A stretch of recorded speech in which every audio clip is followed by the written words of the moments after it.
गीता अ18 के श्लोक नंबर 62 में भगवान स्वयं कह रहे हैं कि अर्जुन उस परमेश्वर की शरण में जा जिसकी कृपा से परम शांति व शाश्वत स्थान अर्थात सतलोक को प्राप्त होगा।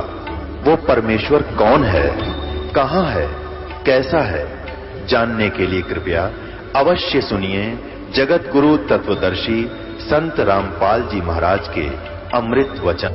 अब इस दास को वो ड्यूटी दे रखी है परमेश्वर ने, जैसे एक कुबाड़िया होता ना, कुबाड़िया, और वो क्या करता है, अपने नौकर को एक चुंबक दे देता है। चुंबक वैसे तो आम पा जाते हैं ना, पड़े गिरे हुए कोई लोहे के टुकड़े, उनको तो वैसे हाथ से उठा कर डाल लेता अपनी झोली में, और वो नौकर उसका कबाड़िए का दिहाड़ी पे होता है। और उसको क्या करता है, मतलब दिहाड़ी का मतलब ऐसा जैसे उसको बता दिया इतना लो वाला होगा तुझे इतने किलो के इतने रुपये दे दूंगा, ऐसे। तो वो क्या करता है, एक चुंबक दे देता उस नौकर को और धागा बांध कर वो वहां पहुंचते हैं जहां ये इनकी दुकान होती है मिस्त्रियों की। मोटा मोटा लोहा तो वैसे उठा ले, कुछ रेत में भी कण पड़े हुए होते हैं लोहे के, वो चुंबक ऐसे रखते चलते हैं उन पर, और थोड़ी सी देर में देख लेते हैं, उनमें उतार कर उनको और फिर अपनी झोली में डालते चलते हैं। अब वहां तो वो कण लोहे के जर रहे थे, खत्म हो रहे थे और मिट्टी हो जाना था, फिर उसकी दोबारा मनमाने नया जीवन हो जाए, कोई चम्मच बन जाए, कोई नीडल सुई बने, और ना बेरा कोई थाली और कटोरा बन जाए, गिलास बन जाए, नवजीवन हो जाता है। ऐसे हम इस संसार काल रूपी के लोक में कुर्डियों पर यानी इस गंदे सथर पर जर रहे थे, और हमारी वास्तविकता, हमारा जो वास्तविक जीवन था, जो मूल श्वास पूंजी वो समाप्त हो रही थी। दास उस कबीर परमेश्वर कबाड़िए का नौकर भेज दिया उसने। अब जगह जगह जाकर ये अपना सत्संग रूपी वाणी वचन का एक चुंबक डाल रहे हैं, और जो हमारे सवजातीय होंगे सत्संग सुनकर तुरंत हमारे से चिपक जाएंगे और इनको नवजीवन मिल जाएगा। कबीर साहब कहते हैं कि हमारी बोली बोल है स्वदेशी मारा, जो हमारी बोली को पकड़ लेगा वो हमारे देश का है, यानी मेरे सतलोक चलने योग्य है।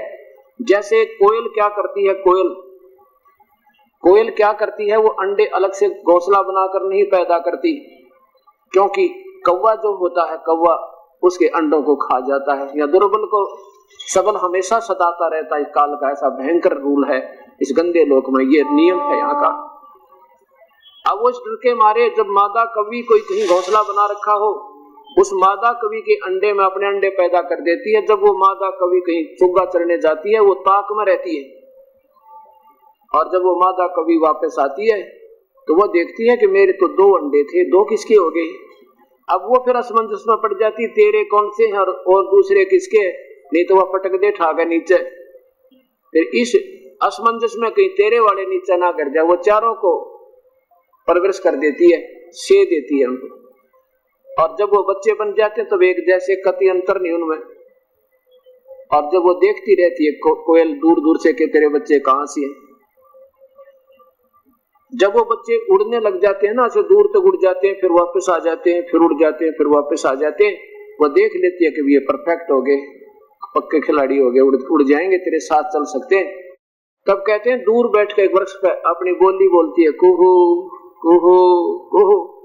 अब वो चारों बच्चों में तो जो कोयल के होते हैं ना, उनसे कनेक्शन है उसका, वो सब जाती है, उनके कान खड़े हो जाते हैं, ऐसे देखते कहां से आ गई है प्यारी आवाज अपनी। तो उसी समय वो तो दोनों के दोनों उस कुहू कुहू की बोली को कैच करके लेकर पकड़ के आसक्त होकर उसकी तरफ चल पड़ते हैं, और फिर वो कोयल उड़ के चल पड़ती है कुहू कुहू करती हुई, वो पीछे पीछे चले जाते, दूर निकल जाती है। उधर से वो कवि कुछ देर तो उन बच्चों की तरफ भागती है कि मेरे बच्चे गए, मेरे बच्चे गए, फिर सोचती है ये तो गए सो गए, कहीं वो दूसरे वालों को कोई और ना खा जा, वापस चल। इस तरह वो पीछा छोड़ देती है, वो काग के तो रह जाते और कोयल के पार हो जाते हैं। तो यहाँ बताते हैं कि हमारी बोली जोल है स्वदेशी हमारा, जो इस सत्संग को जो सुन लेगा, पकड़ गया इन बातों को, इस दास की 2-2 3-3 घंटे जो परमात्मा की रजा से आपके लिए बोल रहा है, और जिसके समझ में आ गई कि वास्तव में कहानी तो सत्य है, तो वो हमारे हैं। और जो कहेंगे ये कह के उठ जा बुद्धू, वो तो निंदा करते हैं सबकी, वो तो बस निंदा करते, सत्संग थोड़े ही करते हैं। तो वो हमारे नहीं, वो काल के हैं, वो कव्य के हैं। तो इसलिए परमात्मा कहते हैं कि वो केशव, अब ये जो प्रवचन किए जा रहे हैं ना, वो परमात्मा और दोनों रूप डबल डबल बोल रहा है मालिक का कि अब ये जो हमारी बोली बोल है स्वदेशी मारा, क्या बताते हैं, हम पूर्व ठेठ के और उत्तर देश उतरंत, गरीबदास जी दक्षिण के नौनी संग चलंत।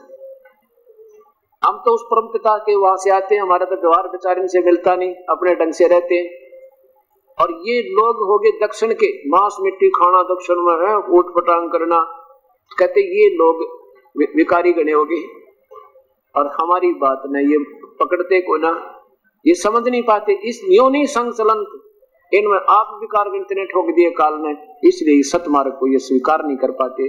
कोई तो सत्संग सुनकर तो आते हैं, फार्म ले लूं, नाम लूंगा, और फार्म देख कर नियम नो फिर देखेंगे, सत्संग तो बहुत बढ़िया, फिर देखेंगे, फिर के देखोगे जब गधे बन जाएंगे, फिर तो कुमार देखेगा 2.5 मन का बोरा कर पैर और लठ मारेगा। अब देखना तो देखा जाता तो समय दिया हुआ परमेश्वर का। अब क्या होता है कि 8 पैर की चर्चा सुनकर कई लाखों की संख्या में अनुयायी हो गए उस परमेश्वर के, उन्हें कराता था बुरा अपनी ओर तक शेख तकी और ने, और लाखों की संख्या में वो प्यारी आत्मा तड़प रही थी जो परमात्मा की तलाश में। संत भी बन रहे थे, गुरु भी बनाए बैठे थे, सब त्याग दिया उन ढोंगी गुरुओं को और चरण में आ गए उस परमेश्वर के। लाखों की संख्या में नाम लिया वहां पर परमेश्वर का, 3 दिन में अनुयायी हुए। इसलिए कबीर साहब कहते हैं कि ठीक है, जो पुण्यात्मा जिन्होंने भक्ति नहीं मिली, इन गुरुओं का ना फंसा था बढ़िया, वो घूमे दादा से तीर्था पे की, तो वो भी अच्छी, वो तो शीघ्र मान जाते हैं। और जो इन गुरुओं का फंस गए ना, वो इनको वकील बनाए बैठे हैं, वो काल के झूठा ज्ञान भर के एंड बैंड बोले जा बेचारे। तो क्या बताते हैं परमात्मा के मेड़े ठेड़े जाइयो और मेड़े बड़ा मिलाप और पत्थर पानी पूजते हैं, कोई साधु संत मिल जाते कि जाते रहियो भगवान की तरफ ने, पर इन गुरुओं से बचे रहियो। और जो गुरुओं से बचे हुए ना, वो जल्दी मान जाते हैं। और जो इन गुरुओं के अधूरे ज्ञान पर, क्योंकि उनके सुन उनकी व्याख्या उन जैसे हो जाता है इंसान। अब बेसलेस थ्योरी, ना कोई आधार किसी का, ना कोई शास्त्र में प्रमाण, कोई नाम, ना कोई सृष्टि रचना। उनकी काल देखी आपने, राधा स्वामी, धन सतगुरु, बाल योगेश्वर, इनकी सृष्टि रचना देखी, 4 लाइन लिख के। भगवान तब पहले भी निराकार था, आकार हुआ जो बिला सारी पृथ्वी बन गया, प्रकाश बन गया, ये सृष्टि रचना सुना जी, थरा गजब भैया, एक का बेरा ना बी का ना सी का, और बन बैठे लेक्चरार। अब तीसरे दिन सबको विदा कर दिया, सब लोग चले गए। कुछ एक लोग, कुछ एक व्यक्ति परमात्मा की वहां खड़े हैं, हजारों की संख्या में। सिकंदर लोधी विराजमान है और शेख तक ही आ गया वहां पे। जो कह महाराज कब चलना है वापस अपने सिकंदर लोधी को। तो सिकंदर लोधी कहने लगा, पीर जी कैसा लगा भंडारा, देखो कितना आनंद आया, प्रभु ने कितना कमाल किया। कबीर साहब ने मुंह चढ़ा के कह, ऐसे भंडारे हम 100 कर दें। क्या भंडारा किया कि महोत्सा सा किया, तरह के जो वही है। महोत्सा किसे कहते हैं, जो किसी गुरु के द्वारा बताया जाए कि तुम्हारा देवता रुष्ट हो रहा है, उसके लिए एक छोटा मोटा ये धर्म करना पड़ेगा। या कोई पिता मर जाए, उसके लिए भाई ये तो कार्य जब पूरा होगा, जब ये इसका कि मैं 2 पैसे तुम कार्य कर दोगे, जब इसका बात बनेगी, ऐसे बकाते हैं गुरु लोग अज्ञानी। तो मजबूरी में तक ऐसा ही तक भंडारा होया करे, कपड़े भी से लाकर बोझे से, दक्षिणा भी से दिया कर, जो वो गिलास नोमो से हाथ पकड़ते हैं, मतलब वो दक्षिणा देते, जो महुच्छा बोलते हैं उसको, भाई मजबूरी से भी करना होता है। और भंडारा होती है जोनार, जिसका कई वर्ष में बाल छोरा होया हो लड़का, और उसके लिए फिर खुले जुलते भंडारे करो खूब ठाठ, या किसी राजा का राज तिलक हो अपने बेटे के का, और राजा का अगर बालक हो जाए उसको कहते हैं जग जोनार करीश है।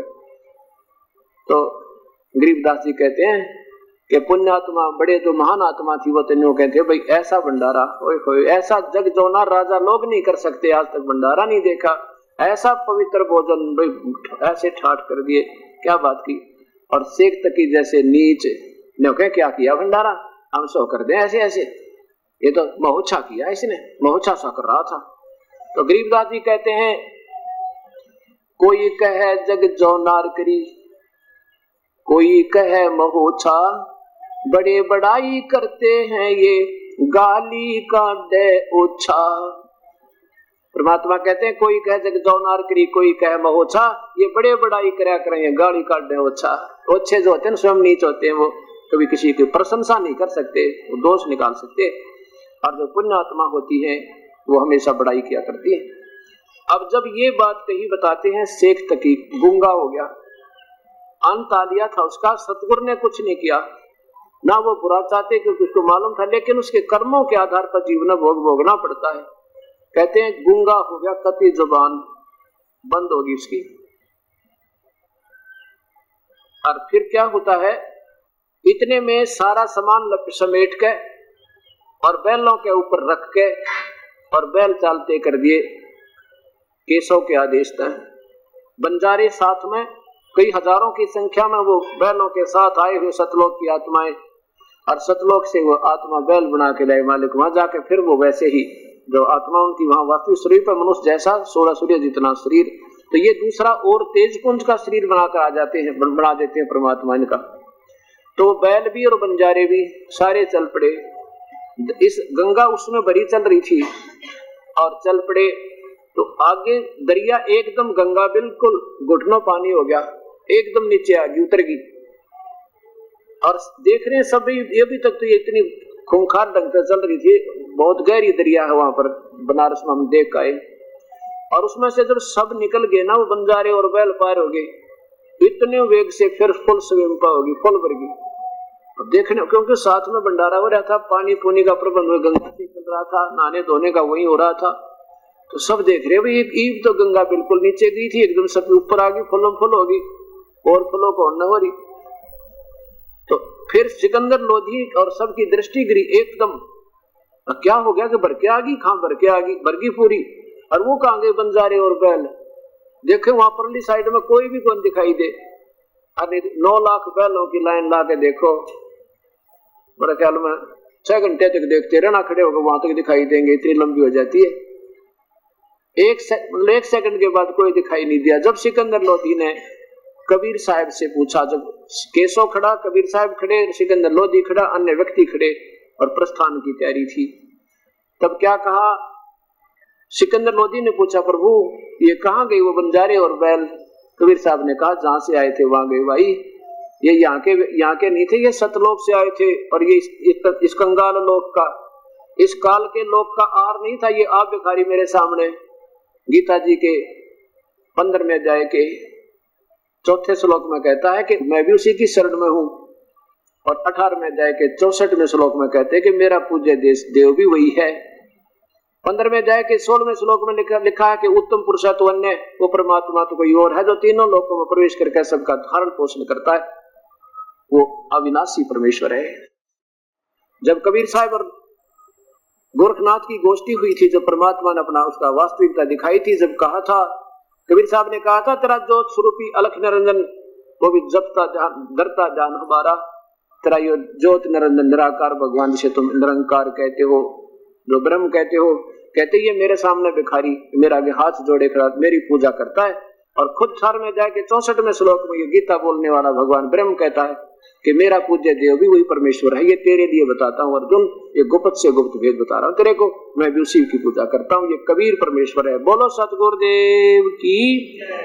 तो यहाँ क्या समझाना चाहते हैं परमात्मा कि साईं इतना दीजिए जिसमें कुटुंब समावे, हम भी भूखे ना रहे, अतिथि न भूखा जावे। परमात्मा में एक उदाहरण देते हैं कि मेरा विश्वास रखिए तुम, और लगे रहना मेरे सिद्धांत में रहना, डगमग मत होना चाहिए, बिल्कुल आपत्ति शर्पा का गिर जाप के, और डगमग मत हो जाना, फिर देखना मेरा खेल कैसे मदद करूंगा तुम्हारी। अब देखो परमात्मा के क्या करते थे, 5 रुपए का 7 रुपए का कपड़ा एक हफ्ते में तैयार होता, तो 2 रुपए की सामग्री भोजन की घर में चाहिए थी एक हफ्ते के आगे के लिए, तो 2 रुपए रख लेते थे सामान लाके, और 5 का भंडारा रोज कर दिया करते थे, या 2-4 दिन में इकट्ठा कर देते थे, 2-3 हफ्ते में। और फिर भी उस ईश्वर पर आसरा रख के कहते ऐसा रहना मेरे ऊपर। और फिर देखना कितने अतिथि आए थे परमात्मा के, 18 लाख हरने के वो भी छिका दिए और हम भी छिके। कहते ऐसे रहना मेरे ऊपर विश्वास करके, फिर देखना। परमात्मा कहते हैं कल्पे कारण कौन है, कर सेवा निष्काम और मन इच्छा फल देऊंगा जो पड़े धनी ते काम। वहां धनी का काम था, जीव के बस का नीचे। राजा भी दोस्त वो भी हाथ खड़े कर जाता इतनी संख्या ने देख गए। वहां धनी का काम है, जैसे तुम लग रहे हो भगवान के चरणों में, रोजाना आप मनो भी ऐसे नहीं हुआ, वो और चाहिए था। कहते तुम लगे रहो, जो चाहिए था या ना चाहिए था उसको खूब पता है। और जब आपके ऊपर कोई आपत्ति आओगी, जब परमात्मा का प्रोटेक्शन का समय आएगा, देखना दो पास खड़ा पाऊंगा तुम्हारे, एक सेकंड भी ना लाऊं। हम घर बैठे बच्चे स्कूल जा रहे, रास्ते में कोई एक्सीडेंट हो जाए, वहां धनी का काम है उसकी रक्षा करना। फिर देखना, कहते वहां देखना फिर कैसे धनी पड़े धनी ते काम, उस मालिक का काम वहां था तेरे बच्चे की प्रोटेक्शन करे। मन माने आपके इतने कर्म है हमारे, और वो हानि होनी वो बच्चे की जान जानी थी, और आपके छोटे मोटे ठूठा इन मटाड़न लग रहा, और आप फिर भी ढीले उठ छोड़ दोगे, रानियों को क्या लाभ हो रहा, नाम ले रखा है। अब डॉक्टर के पास मरीज जाने के बाद बेशक वो कुछ भी सोच रहा है कि डॉक्टर इलाज ठीक नहीं कर रहा, मेरा ऐसा दर्द हो रहा है, वो पहले वो ट्रीटमेंट करेगा पहले कि जिससे उसकी जान ना चली जाए। बाकी छोटी मोटी पीड़ा तो बाद में ठीक करेगा, इसको होने दे। वो इलाज पहले करेगा जिससे जान ना चली जाए। ग्लूकोज चढ़ाओगा, खून चढ़ा देगा उसके, और दर्द के एक आधा इंजेक्शन ला देगा, ना फिर भी होता फिर भी कोई बात नहीं। तो इसलिए परमात्मा आपको वो प्रोटेक्शन पहले देगा जिससे आपका बहुत भयंकर नुकसान होना था। और फिर हमारा तो ऊंट जैसा स्वभाव हो गया कलयुग में। ऊंट के ऊपर जब बाहर धरे ना, जब तो रोवे क्योंकि भाई वजन डाला उस पर करे, और उतारे जब भी उसने ये नहीं मालूम ये तेरा भला हो रहा है बुरा। अब वजन डाला जा रहा तो चलो स्वाभाविक वो रोना ही ठीक उसका, उतारे जब भी रोया करे वो, क्योंकि उसको आप ही नहीं मालूम तेरा भला हो रहा है बुरा हो रहा है। तो अब हम ऐसे डर चुके हैं इस काल के दबाव में, इतने भयंकर हो गए, इतना हमारे अंदर दुष्प्रभाव बन गया इसके दुखों का। जैसे कुत्ते का लठ मार देना, लठ, और फिर वो बेचारा कहीं बैठा हो ना, उसका को वैसे भी कहीं से ऐसे कर दे दूर तक, जब उठ नहीं सकता वो वही ऐसे करने लग जाता है, उसका लगा भी नहीं और निकट भी नहीं, पर भय गणा हो गया। ऐसे आज आपके साथ इस काल में इतने पीड़ित कर रखे हम कि सतगुरु की संरक्षण माने के बाद छोटे मोटे वैसे ना भी हो ना, फिर भी शंका से भी डरे जाएंगे हम, एक दिन हो जाए परमात्मा के बच्चा बाहर गया था नहीं हो जाए, तो हम इतने डरा रखे इसने, पर होगा नहीं, ये चिंता मत करना। ये समर्थ पर परमात्मा पूर्ण ब्रह्मचारी सृष्टि के रचना कुल मालिक है। ये कबीर साहब जो काशी में आए थे। बोलो सतगुरुदेव की जय। परमपिता परमात्मा पूर्ण ब्रह्मचारी सृष्टि के रचनहार कुल मालिक अनंत कोटि ब्रह्मांड के स्वामी कुल धनी कबीर परमेश्वर की असीम कृपा से इस पवित्र नगर नरेला के अंदर ये विशाल सत्संग का तृतीय दिन है। आज सुबह के सत्संग में जिन पुण्यात्माओं ने सत्संग को सुना, उसमें कबीर परमेश्वर की महिमा का, उनकी समर्थता का और उनके ऊपर आश्रित होने से किस प्रकार हमें लाभ होता है, उन पर विश्वास करने से, करके उनकी भक्ति करने से कितना लाभ होता है, जिसमें आपको ये सत्संग सही समझ में आ जाएगा, ये सतगुरु का ज्ञान, उसमें अपनी सचीची ऐसी हो जाएगी आपकी जैसे परमात्मा कहते हैं कि अपनी महिमा आप बताते हैं कि जब तुझे ज्ञान हो जाएगा प्यारी आत्मा, फिर तेरी सचीची ऐसे होगी। कैसे, क्या सोचा करेगा तू, बंदी छोड़ दयाल जी। बंदी छोड़ माने बंधनों के शत्रु, बम्बारी, बम्बारी माने बंधनों का शत्रु, अरि माने शत्रु, बम्भर माने बंधन, कर्मों के बंधन में फंसे हुए काल की जाल में छुटाने वाले बंदी छोड़ कबीर परमेश्वर, तुम तक हमारी दौड़, हमारी दौड़ आप ही तक होगी और कोई ठिकाना हमें दिखाई नहीं देगा। जैसे काग जहाज का भाई सोच और निठोर, जैसे समुद्री जहाज के अंदर एक कौवा बैठकर चला जाता था, चला जाता था। पुराने समय की बात है, बैठते तो अब भी हैं। पुराने समय की बात है कि समुद्री जहाज में कौवा बैठकर चला जाता था इस लालच से कि ये जब खाना खाएंगे मुझे वहां खाना मिलेगा। और शाम के समय जब वो चल पड़ता था जहाज, तो वो इसी लालच में बैठा बैठा उस जहाज के ऊपर चला जाता था। और सारी रात जहाज चलकर 12 घंटे पहुंच जाता, 200 से 300 किलोमीटर, 500 600 1000 किलोमीटर, 500 किलोमीटर 400 किलोमीटर पहुंच जाता दूर किनारे तक। सुबह फिर होती तो उस समय ऐसे ही दिशा सूचक हुआ करते थे जिन पर पूरा विश्वास नहीं होता था। कई बार समुद्र के यात्री, जहाज के यात्री, यानी वो जहाज के चलाने वाले चालक, उनको भी विश्वास नहीं रहता था कि हम ठीक दिशा में चल रहे हैं, तो वो अपने दिशा सूचक यंत्र का परीक्षण करने के लिए, क्योंकि दिशा सूचक यंत्र जो होता है वो उनको जैसे उत्तर और दक्षिण की वो दिशा बताता है, और चुंबकीय कोई रॉक यानी कोई चुंबक मैग्नेटिक रॉक कई समुद्र में होती है आसपास, यानी जो चुंबकीय चट्टान होती हैं, उनके कारण वो दिशा सूचक गलत हो जाता था, उनके रिफ्लेक्शन थे। तो वो उसको अपने दिशा सूचक को सही जांच करने के लिए कि ठीक कार्य कर रहा है कि नहीं, तो उस कौवे से परीक्षण किया करते थे। कौवा एक इतना समझदार पक्षी होता है कि वो उस दिशा का अपने अंदर ही एक डायग्राम बनाता चलता है, एक चित्र बनाता रहता है, मैप, कि तू कौन सी दिशा से चला था और तूने वापस अपने घर पे किस दिशा में जाना है जहां से तू चला था। तो उसका परीक्षण करने के लिए जो जहाज के चालक होते हैं उस कौवे को डला मार देते हैं, दोबारा बैठता फिर मार देते, दोबारा बैठता फिर मार देते, उसको उड़ा देते।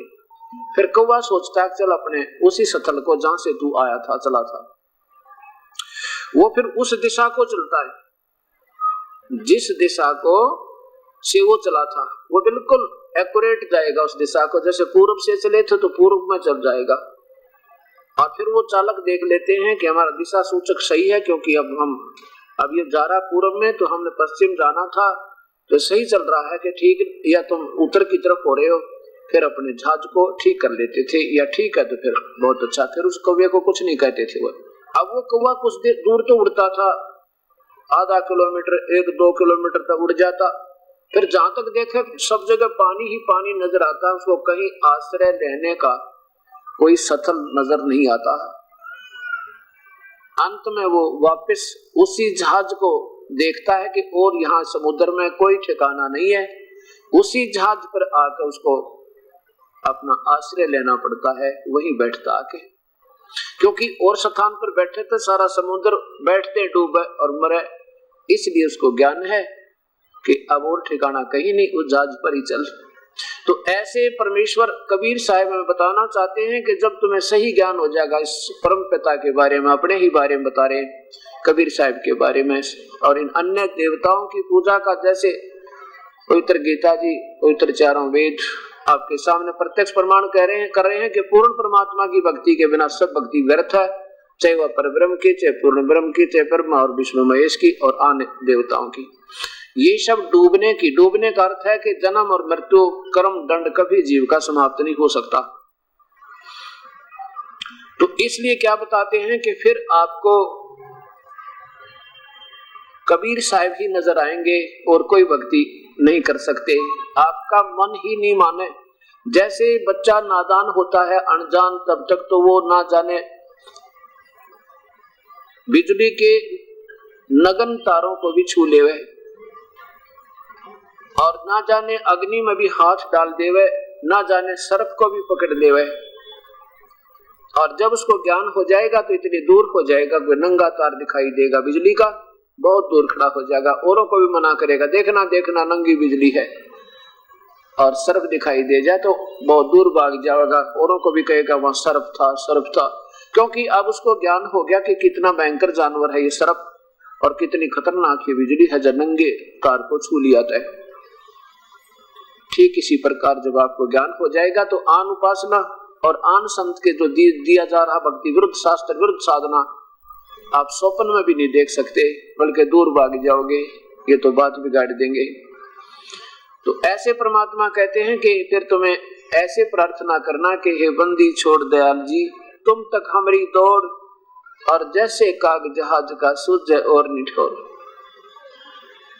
अब पुण्यात्माओं जो सत्संग में आते हैं, प्रभु की तलाश है, उनको इतना तो ज्ञान हो चुका है कि परमात्मा की भक्ति के बिना इस जीव का ये मानुष शरीर व्यर्थ है। अब इस मानुष शरीर से भक्ति करनी चाहिए तो कैसे करें, वो कौन सी विधि है उस परमेश्वर को पाने की।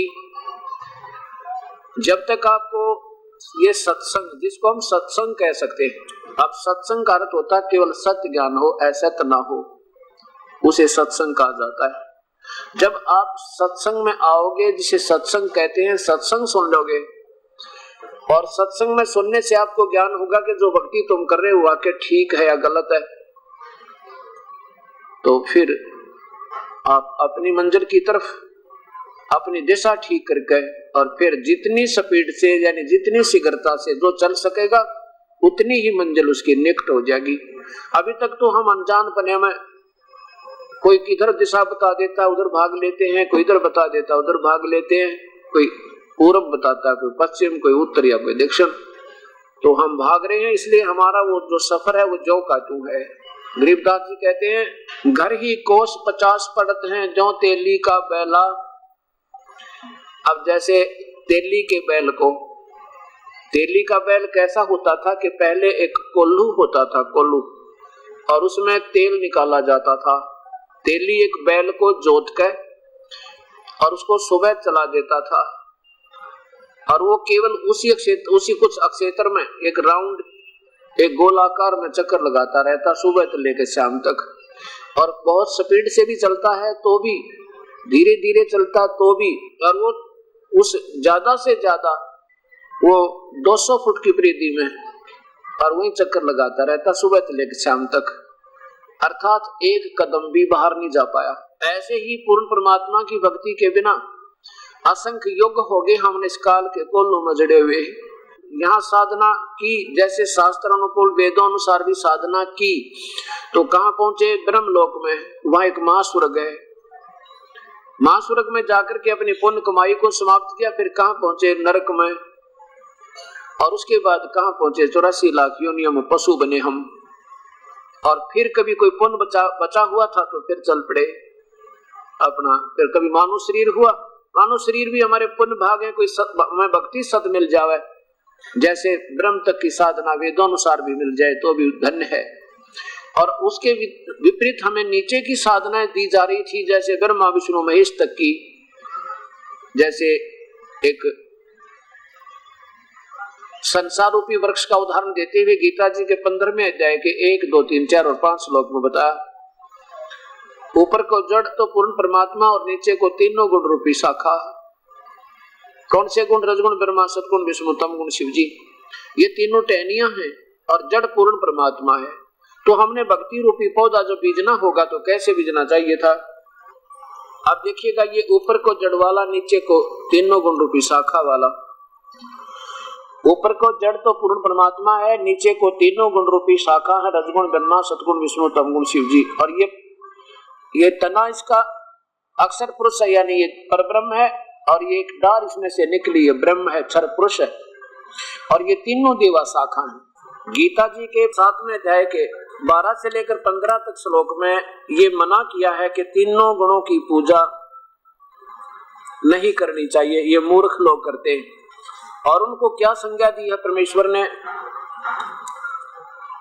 अब जब हम इसको पढ़ते हैं, और पहले हम यही क्या करते थे, तो हमें अब इतना डर लगता है परमात्मा या क्या बनती है हमारे साथ, जैसे उन नादान संतों के, मूर्ख संतों के पीछे लग गए और वो पूजा कर रहे थे जो गीता में मना था, पवित्र शास्त्र में मना था, तो संविधान तोड़ रहे थे। अब देखिएगा, तीनों गुण, रजगुण ब्रह्मा है, सतगुण विष्णु। देखो पुण्यात्माओं, एक बच्चा स्कूल में पढ़ता है और सारा वर्ष वही सिलेबस बार बार रिवाइज करता है, और जो ध्यान पूर्वक उसको बार बार करता है तो सफल हो जाता है। तो ये पहली पढ़ाई शुरू हुई आपकी। इसमें जितनी बार सुनोगे उतना ही आनंद आना चाहिए और ज्यादा इंटरेस्ट होना चाहिए। वही रोजाना पढ़े को आया करते टीचर, पहले रोज करने पड़ते थे, सुबह आते ही शाम भी देखो। नीचे देखिएगा तो ऐसे इसको बार बार रटना पड़ेगा, क्योंकि आप विद्यार्थी सिलेक्ट हो गए इस प्रभु के पानी वाली यूनिवर्सिटी में, स्कूल में। अत देवी भागवत माँ भागवतम सभाष्टीकम सहमातम खेमरा श्री कृष्ण दास प्रकाशन बम्बई। इसके तृतीय सकंद में देखिएगा, रजगुण ब्रह्मा है, सतगुण विष्णु, तमगुण शिव जी। अत श्री देवी भागवते भाषा टीका युक्ते तृतीय सकंद प्रारंभ थे। ये दूसरा ऊपर समाप्त हुआ, तीसरा आज यहाँ प्रारंभ हुआ। इसमें ये 7वां श्लोक है, खत्म हुआ 8वां। हे माता, यदि हमारे ऊपर आप सदा दया युक्त हो तो हमको तमोगुण में, शंकर जी कह रहे हैं, मुझे आपको तमोगुण किस प्रकार प्रदान किया, ब्रह्मा रजोगुण और हरि सतगुण क्यों बना दिया। आप देखो नीचे 8वां संस्कार देखो, यदि दया धर्मना नसदाम्बिक के कथम अहम विहिता च, अहम माने मैं, तमोगुण बना दिया। क्यों तमोगुण बनाया, विहिता माने बनाया, प्रदान कर दिया। कमल जय, कमल से उत्पन्न होने वाले अर्थात ब्रह्मा जी को रजोगुण संभव, रजोगुण बना दिया। क्यों बना दिया, और सुवित है किमु सतोगुण हरि, और विष्णु को आपने सतोगुण क्यों बना दिया। इति सिद्धम के रजगुण ब्रह्मा है, सतगुण विष्णु, तमगुण शिव जी। अब इसके साथ साथ आप शिव पुराण और देखिए इन्हीं गुणों के विषय में कि रजगुण ये तीनों ब्रह्मा विष्णु महेश में गुण है, और इनका पिता ये काल जो है ये गुणातीत है। ये श्री शिव महापुराण गीता प्रेस गोरखपुर से प्रकाशित।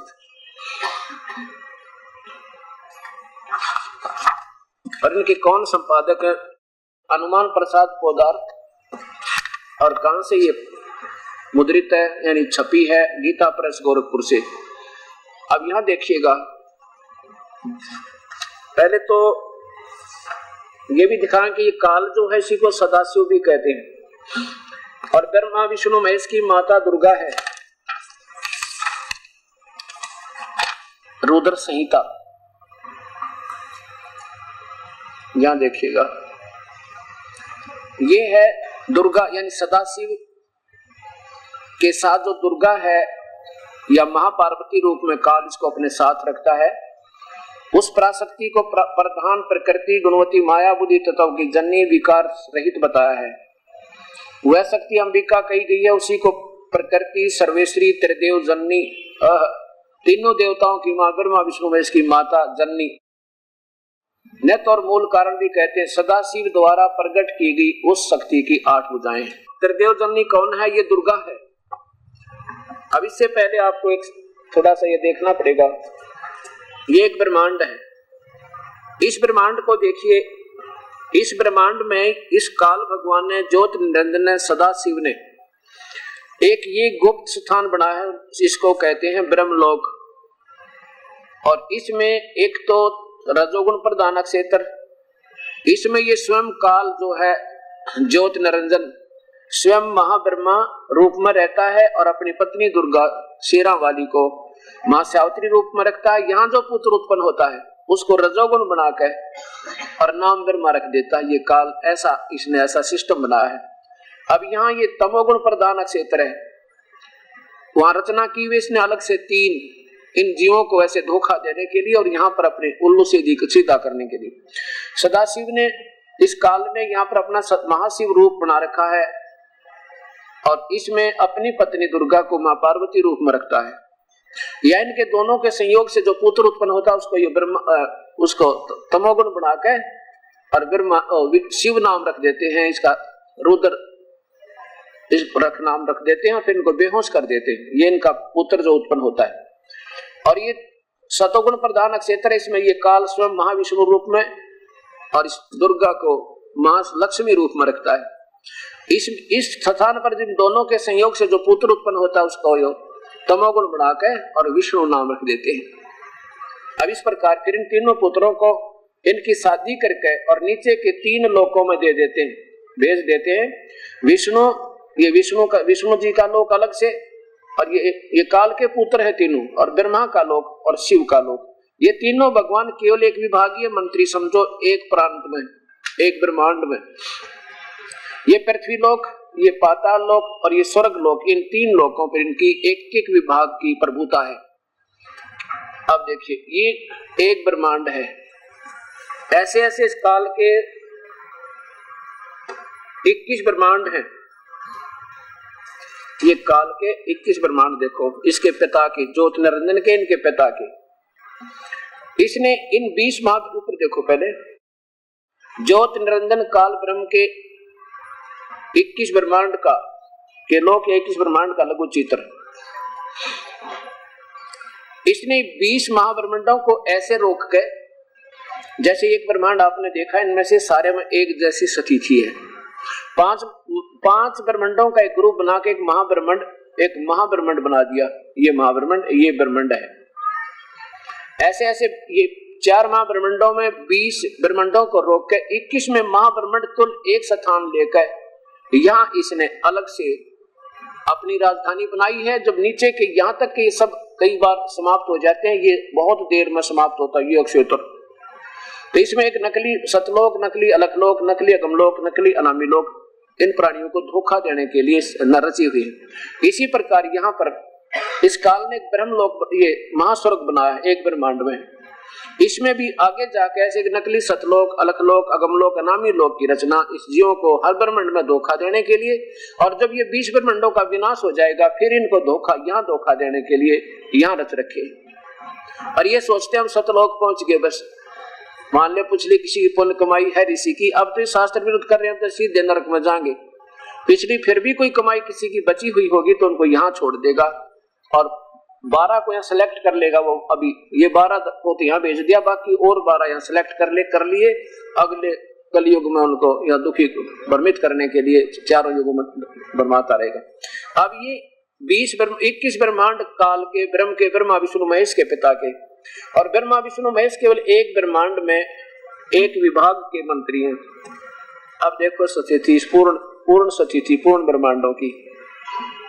ये पूर्ण ब्रह्म है, एक सतलोक का मालिक, असंख्य ब्रह्मांडों का कुल स्वामी, और इसी के अंतर्गत ये अलखलोक, अगमलोक और अनामी लोक, ये स्वयं ही इनका सबका कंट्रोलर। इनका नाम कबीर देव है। और इस परमात्मा के अंतर्गत कौन कौन आते हैं? ये 21 ब्रह्मांड ज्योति निरंजन काल के, ये 7 संग ब्रह्मांड ब्रह्म परब्रह्म के, ये ब्रह्म है, ये परब्रह्म, ये पूर्ण ब्रह्म, ये अक्षर पुरुष, ये अक्षर पुरुष, ये परम अक्षर पुरुष, और ये ईश्वर, ये परमेश्वर।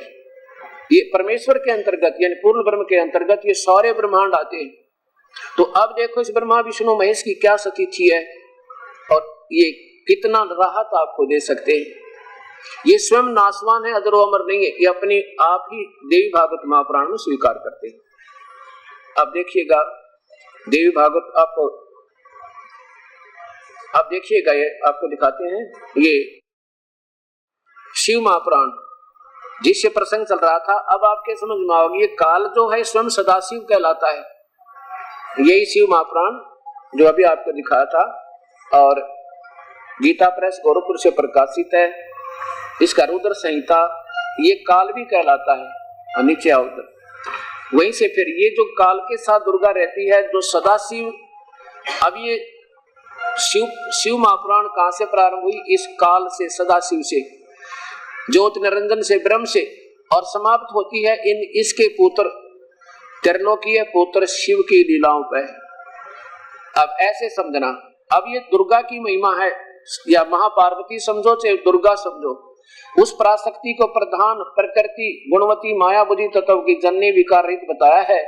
वह शक्ति अंबिका कही गई है, उसी को प्रकृति शब्द याद रखना। गीता के 14वें अध्याय के अंदर काम आओगा कि प्रकृति मेरी पत्नी है, काल कहता है, और मैं इनका पिता हूं, और इसी से तीनों गुण रजगुण ब्रह्मा सतगुण विष्णु तम गुण शिव जी की उत्पत्ति हुई है।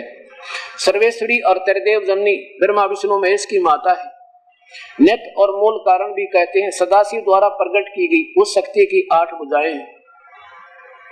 ये भी स्पष्ट कर दिया कि 8 भुजाएं हैं, कोई शंका में ना रह जाए। आगे देखो, अब ये दो सदाशिव यानी काल हैं, वे उनको परम पुरुष ईश्वर शंभु, शिव शंभु और महेश्वर भी कहते हैं। वे अपने वे अपने सारे अंगों पर भस्म रमाए रहते हैं। उन काल रूपी ब्रह्म ने, अब इसको काल भी कहते हैं और ब्रह्म भी कहते हैं, ब्रह्म ने एक समय शक्ति के साथ, ये नाथ नहीं है, इस मिसप्रिंट है, साथ शिवलोक नामक अक्षेत्र का निर्माण किया था, यानी तमोगुण प्रधान अक्षेत्र बनाया था।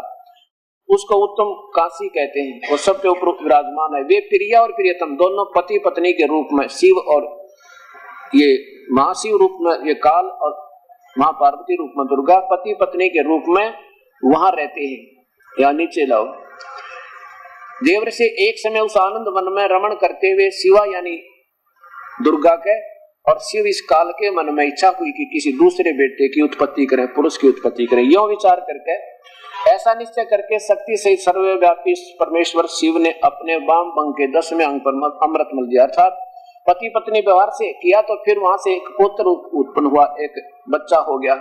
उसका नाम क्या रखा, ये देखिए। शिव ने कहा, वत्स व्यापक होने के कारण तुम्हारा विष्णु नाम विख्यात हुआ, यानी सदाशिव काल से विष्णु की उत्पत्ति। आगे देखो, ब्रह्मा जी बोल रहे हैं इस पुराण को, तो अपने पुत्र नारद को कहते हैं कि तत्पश्चात कल्याणकारी परमेश्वर शाम सदाशिव ने पूर्ववत जैसे विष्णु उत्पन्न किया, तो मुझे भी उसी प्रकार से मेरी भी उत्पत्ति की, अर्थात मुझे भी उत्पन्न किया। महेश्वर ने मुझे भी उत्पन्न किया। ऐसे सिद्ध हो गया कि ब्रह्मा विष्णु महेश के माता पिता हैं, दुर्गा तो इनकी माँ है और काल इनका पिता है। और अब ये असमंजस में पड़ गया ये इस शिव पुराण का राइटर लेखक के, शिव से शिव की उत्पत्ति कैसे लिखूं, ये गोलमोल कर दिया। यहाँ तो कर दिया, अब वो छठा अध्याय चल रहा था, अब 9वें अध्याय में देखो आपका क्लियर कर दिया, स्पष्ट कर दिया। ये 9वां अध्याय समाप्त हो गया। यहाँ देखो, इस प्रकार ब्रह्मा विष्णु रुद्र इन 3 देवताओं में गुण हैं, परंतु शिव गुणातीत माने गए। अब ये 3 तो ब्रह्मा विष्णु महेश, इनमें गुण, और ये काल, ये शिव कौन है, ये काल, ये इनसे न्यारा रहता है। अभी आपके सामने आया था कि वो काल इनसे अलग रहता है। अब ये क्या सिद्ध हुआ कि ब्रह्मा विष्णु महेश के माता पिता हैं, और साथ में ये अविनाशी नहीं है, अजरो अमर नहीं है, ये तो नासवान है। देखिएगा देवी भागवत महापुराण गीता प्रेस गोरखपुर से प्रकाशित, इनके अनुवाद करता है, संपादक हैं हनुमान प्रसाद पोदार चिमन लाल गोस्वामी, और गीता प्रेस गोरखपुर से इसके मुद्रित है। इसके 3रे स्कंद में केवल थोड़ा सा दिखाऊंगा कि ये कहता, भगवान विष्णु कहता कि मैं अजरो अमर नहीं हूं, हम तो नासवान हैं, और केवल माता तू ही अविनाशी है।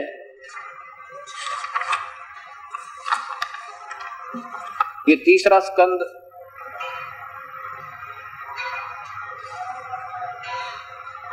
विष्णु जी कह रहे हैं अपनी माता दुर्गा को, तुम शुद्ध स्वरूपा हो, यह संसार तुम इसे उद्भासित हो रहा है। मैं ब्रह्मा और शंकर तीनों आपकी कृपा से ही विद्यमान, यानी हमारा जन्म हुआ है आप ही से। हमारा तो आविर्भाव मन जन्म, तिरोभाव मन मृत्यु होता है, केवल तुम ही नित्य हो, जगत जननी हो, प्रकृति और सनातनी देवी हो। फिर देखो, मैं ब्रह्मा और शंकर, विष्णु जी कह रहे हैं हम तो सभी तुम्हारी कृपा से विद्यमान हैं, हमारा आविर्भाव और तिरोभाव हुआ करता, केवल तुम ही नित्य हो, जगत जननी हो, प्रकृति और सनातनी देवी हो। आगे शंकर जी कहते हैं, भगवान शंकर बोले, देवी यदि महाभाग विष्णु तुम्ही से प्रकट हुए हैं, तो उनके बाद उत्पन्न होने वाले ब्रह्मा भी तुम्हारे बालक हुए, फिर मैं तमोगुणी लीला करने वाला शंकर क्या तुम्हारी संतान नहीं हुआ, अर्थात मुझे भी उत्पन्न करने वाली तुम ही हो। इसे दोनों महापुराणों ने यानी पवित्र शास्त्रों ने प्रमाण कर दिया कि ब्रह्मा विष्णु महेश काल के और दुर्गा के पुत्र हैं, ये जन्मते और मरते हैं, ये अविनाशी नहीं है। अब आपको एक महापुरुष का विवरण दिखाता हूं, ये देखिएगा, आदरणीय श्री सुधांशु जी महाराज, ये भगवान शिव को अपना इष्ट मानते हैं, और ये वेद सरिता, इसके प्रश्न नंबर 113 पे चलिए। ये क्या कहते हैं, ये क्या कहते हैं, पंख पर अब इन महापुरुषों के ये लतीफेदार डायलॉग है, ये जीव को आकर्षित करते हैं। पाप पंख में खिलते कमल, जैसे फिल्मी डायलॉग होते हैं ना, इस तरह। अब क्या बताते हैं देखिएगा इस भगवान शिव के बारे में, जो स्वयं वो तो कहते हैं मैं नासवान हूं, और ये क्या कहते हैं, हे सच्चिदानंद घन स्वरूप, हे अजन्मा, तेरा कोई जन्म नहीं, तेरी माता पिता नहीं, अनंत निर्विकार सर्वधार सर्वेश्वर सर्वव्यापक, अब है सर्वांतर्यामीन, हे अजर अमर नित्य पवित्र शुद्ध बुद्ध मुक्त स्वभाव, संसार के कण कण में दर्रे दर्रे में बसने वाले प्रभु, इस संसार के प्रत्येक पदार्थों में प्रत्येक वस्तु में हर स्थान पर मैं आपकी महिमा, आपके नियम, आपकी व्यवस्था कार्य कर रही है। अब क्या हो गया, अब देखो, अब ये क्या बताते हैं वेद में, कहते हैं भगवान शिव की पूजा बताई है। ये कौन है वो शिव, देखो क्या कहते हैं, ये शिव ही मृत्युंजय है। मृत्युंजय माने अजरो अमर, जिन्होंने मृत्यु जीत रखी है, कभी नहीं मरेंगे। और अब देखो ये ऊपर देखो पूरा, ये शिव जी वही काल के पुत्र। नीचे देखो, हे भगवान शंकर मंगल दाता कल्याण प्रद सौभाग्य को देने वाले आशुतोष जो शीघ्र प्रसन्न हो जाएं। भगवान शंकर ने अपने माथे पर चंद्र को धारण किया है, प्रतीक है शीतलता का। जीवन में आगे बढ़ने के लिए आवश्यक है कि माथे पर शीतलता रहे, लेकिन भगवान शंकर ने गले में सर्पों को की माला डाली है, गले में सर्प उनका आभूषण है। यह इस बात का प्रतीक है कि जीवन में ये लोग वे लोग भी हैं जो विषैले लोग हैं। प्रेम ही उनकी ऐसी चीज है, एक ऐसी चीज है जो संसार को बांध सकता है। प्रेम में का व्यवहार अगर संसार में किया जाए तो विषैले लोग भी व्यापक आपके गले में क्या आभूषण बन सकते हैं। भगवान शंकर का एक रूप और भी है। जब उन्होंने महादेव कहा गया समुद्र मंथन में के अवसर पर जिन्होंने अमृत पिया था, उससे वे सब के देव कहलाए, और लेकिन भगवान शंकर ने विष पिया था, वे महादेव कहलाए। आगे देखो, शंकर भगवान सबके कल्याण की कामना करते हैं, सबको समृद्धि देते हैं, लेकिन स्वयं त्याग से युक्त हैं। इसलिए उस मंगल में प्रभु को याद करते हुए श्रद्धा भाव से हमेशा उनका नाम उच्चारण कीजिए, यानी उन्हें की जाप कीजिए। अब यहाँ देखो, वेद में जिस मंत्र पर हम विचार कर रहे हैं वह वेदों में अनेक स्थानों पर सथलों पर आया है। जन समाज इस मंत्र को श्रद्धा भाव से महामृत्युंजय मंत्र के रूप में याद करता है।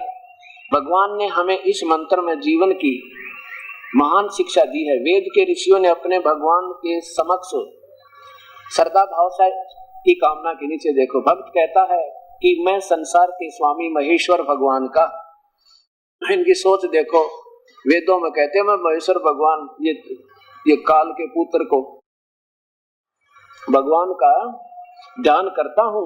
जिनका ध्यान, जिनकी साधना, जिनका आशीर्वाद मनुष्य को पुष्टि प्रदान करता है, अर्थात जिसे व्यक्ति का को फलदाता फलता है, सुगंधित कीर्ति आदि करता है। आगे देखो, नीचे देखो, उन्नति दे और मेरी कीर्ति संसार में फैले। भक्त कहता है, हे भगवान शंकर, हे भगवान मुझे संसार से बंधनों से ऐसा मुक्त कर दो जैसे डाली पर लगा हुआ फूल फल पकने पर के बाद अपने आप उससे मुक्त हो जाता। इसी प्रकार मैं संसार से, मैं ज्ञान से, वैराग से, विवेक से पक कर जीवन की डाली से मुक्त हो जाऊं।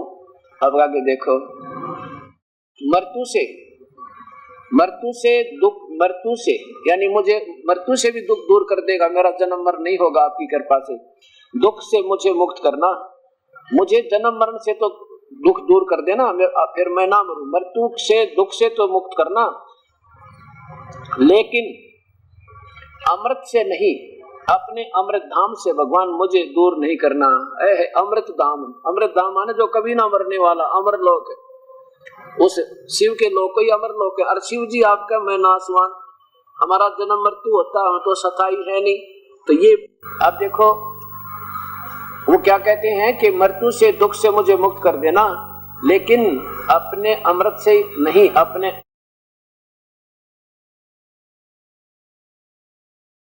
अमृत से नहीं, अपने अमृत धाम से भगवान मुझे दूर नहीं करना। अमृत धाम यानी जहां आप रहते हो और आप भी अमर हो और हम भी अमर है। अधर्मा अमर सर्वेश्वर हो, पहले आपने सुनी लिया। सारे वेद को शिव जी के ऊपर छोड़ दिया लाकर महापुरुष ने। ये कौन सा पृष्ठ है? 185 पृष्ठ देखो, इसी वेद सरिता का। अब 190 पाइए, ये नीचे है शिव ही मृत्युंजय है, शिव ही मृत्युंजय, इसका चैप्टर वेद सरिता। अब देखो यहां पर ये 190 पृष्ठ पे,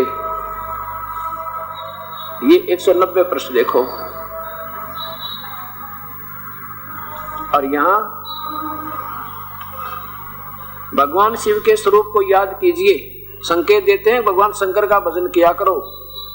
भगवान शिव के माथे पर चंद्रमा का अर्थ है शांति, शीतलता, संतुलन। इसे प्रकट होता है भगवान की आराधना करने से, उसकी शरण पाने से। मनुष्य के 3 कर्तव्य ऐसे करने चाहिए कि उसके मस्तिष्क में शांति रहे, शीतलता रहे, संतुलन रहे।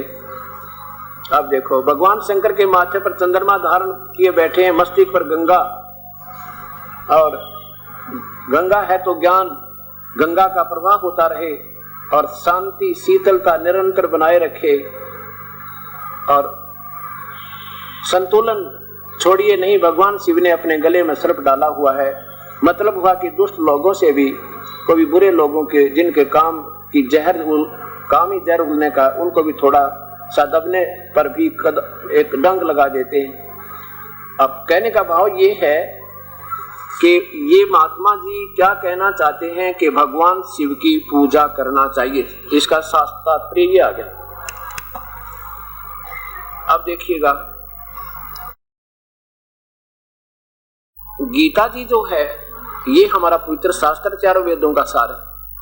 और गीता जी में इन ब्रह्मा विष्णु महेश की पूजा को मना किया, और स्वयं शिव जी कहते हैं उस परमात्मा की भक्ति करनी चाहिए, मेरी नहीं। आप योग वशिष्ठ देखिए पहले, और फिर आपको ये पवित्र शास्त्र गीता जी आपके सामने प्रत्यक्ष प्रमाण देगा। सचित्र योग विशिष्ट महारामायण द्वितीय खंड, और ये कहां से प्रकाशित है ये भी देखिएगा।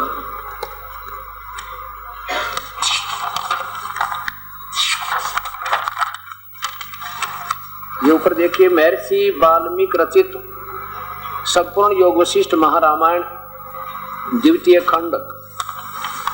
संपादक हैं अनेक ग्रंथ, धार्मिक ग्रंथों के रचयिता श्री गिरधर जी। काशी प्रकाशक है काशी पुस्तकालय C14 इंडस्ट्रियल एरिया मथुरा, यहां से प्रकाशित है। अब देखो इसमें क्या कहा है।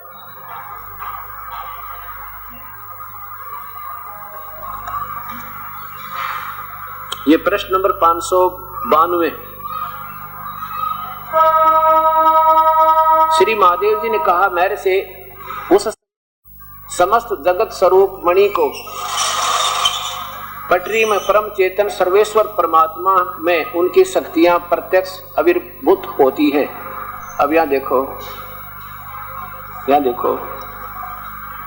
महादेव जी कहते हैं, मेरे से उस परमात्म देव के पूजन के जितने भी कर्म हैं उन सब में पहले देह अभिमान और प्रयत्न छोड़ देना चाहिए। अपनी पूजा नहीं बताता उस परमात्मा के भक्तन का। शिव जी खुद किसी और परमात्मा की तरफ संकेत कर रहे हैं कि उस परमात्मा के पूजन के लिए वह चेतन परमात्मा ज्ञान स्वरूप आदि आदि इतना बड़ा स्वरूप है।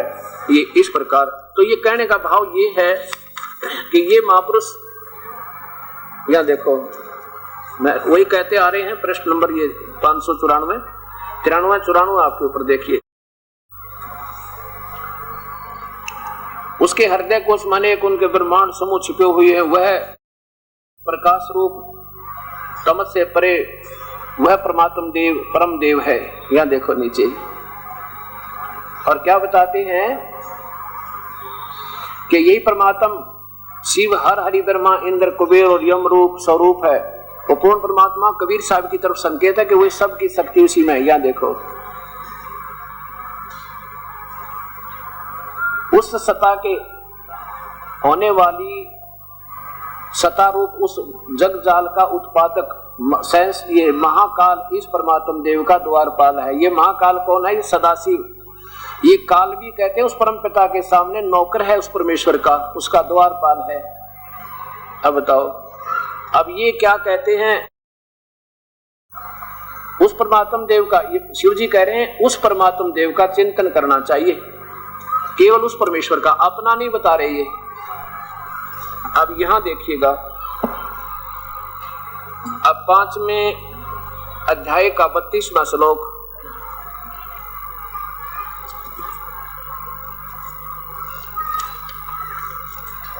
हाँ 7वें अध्याय का 12 से लेकर 15वां श्लोक आपको दिखाते हैं।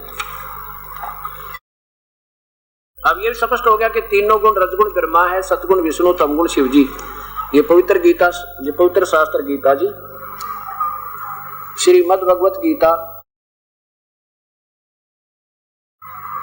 गीता प्रेस गोरखपुर से प्रकाशित है, अध्याय नंबर 7 का और श्लोक नंबर 12।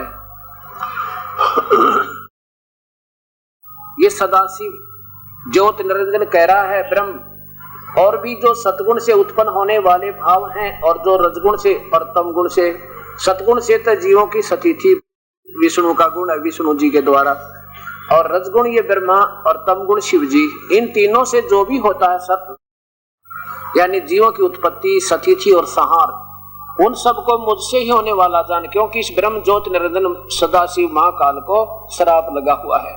ऐसा जान, परंतु मैं उनमें नहीं और वे मुझ में नहीं, क्योंकि ये काल इनसे बाहर रहता है। ये ब्रह्मा विष्णु महेश तो गुण है, क्योंकि ये सांकेतिक शास्त्र है, चारों वेदों का एक सार समझो, तो इसमें सांकेतिक शब्द ज्यादा है। यहाँ देखिए 13 में गुणों के कार्य रूप सात्विक, राजस और तामस, यानी ब्रह्मा विष्णु महेश की पूजा में इन तीनों प्रकार के भाव से सारा संसार प्राणी समुदाय मोहित हो रहा है। इन गुणों से, तीनों गुणों से परे मुझ अविनाशी को नहीं जानता। आगे देखो, अब 14वां क्या बताता है? 14 और 15 में कमाल कर दिया। 7वें अध्याय का 14वां श्लोक, क्योंकि ये अलौकिक अर्थात अति अद्भुत त्रिगुण भी मेरी माया, ब्रह्मा विष्णु महेश के द्वारा फैला गया ये जाल सतिथि, संहार और मृत्यु इसका उत्पत्ति का, और इन्हीं से मिलने वाली अक्षणिक राहत, सांसारिक सुख, और फिर थोड़ी सी देर स्वर्ग, और फिर 84 लाख योनियों में प्रताड़ना, ये त्रिगुण में मेरी माया, ब्रह्मा विष्णु महेश के द्वारा मिलने वाली राहत, और इन्हीं पर आश्रित पूजा करते हैं जो लोग, ये बड़ी खतरनाक है। जो पुरुष, जो व्यक्ति मुझको निरंतर भजते हैं, वे इस माया का उल्लंघन कर जाते हैं, अर्थात जो मेरी पूजा करते हैं ब्रह्मा विष्णु महेश से ज्यादा राहत पाते हैं। आगे देखो 15वें में लिखा है कि माया के द्वारा जिनका ज्ञान हरा जा चुका है, ओए होए होए, वे राक्षस स्वभाव को धारण किए, यानी माया माने तीनों गुण ब्रह्मा विष्णु महेश की पूजा में जो सीमित है, इन्हीं से मिलने वाली अक्षणिक राहत में जिनका ज्ञान हरा जा चुका, वो आसुर स्वभाव को धारण किए हुए मनुष्यों में नीच, ओए होए, आसुर माने राक्षस स्वभाव को धारण किए हुए, और कति निकम्मी आत्मा, और बुरे कर्म भक्ति के दुष्कृत्य न दूषित कर्म करने वाले मूढ़ा मूर्ख लोग, ये ब्रह्म बोलता है कि मुझे भी नहीं बचते। आप देखिएगा, इधर तो आदरणीय सुधांशु जी भगवान शिव की पूजा के लिए भक्त समाज को आरूढ़ कर रहे हैं, और स्वयं भगवान शिव कहते हैं कि मेरी पूजा ठीक नहीं भाई। और गीता जी में परमात्मा कह रहा है कि वो तो नीच आत्मा है जो ब्रह्मा विष्णु महेश तक की पूजा पर आश्रित बैठे, वो राक्षस बताए। जैसे रावण ने भगवान शिव की पूजा की थी, ऐसे ही जैसे इन्होंने अपना वेदों को, जैसा इनकी समझ में वेद 7 जन्म नहीं आ सकते, और इनका कहा कि किसी महापुरुष विद्वान पुरुष से ले गए, तो कबीर परमात्मा की रजा से भगवान की दास पर हुई, तो ये समाज, ये सारे शास्त्र आपके सामने स्पष्ट हो रहे हैं। रावण ने भी ऐसे, उसके गुरुदेव ने ऐसे तुक्का लगा के, ओए होए, उस प्यारी आत्मा रावण को ये निष्कर्ष निकाल कर दे दिया कि बेटा रावण, वेद में लिखा कि भगवान शिव ही सब सर्वशक्तिमान, अजन्मा, अजन, सबका रचनेहारा, सब सुख देने वाला, इसी की पूजा करनी चाहिए। और यही है जिसने सागर मंथन में ये कर दिया था, वो कर दिया था, फिर जहर पिया था।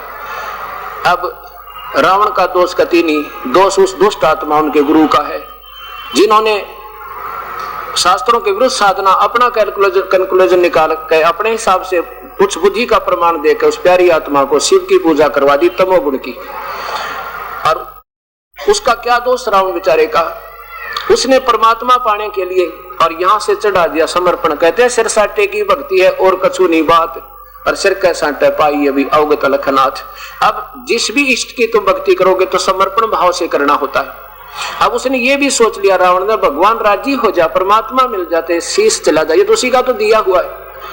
तो उस निकम्मी आत्मा, उस गुरु के आधार पे रावण ने क्या साधना की, इस मृत्युंजय मान के शिव को जो नासवान है।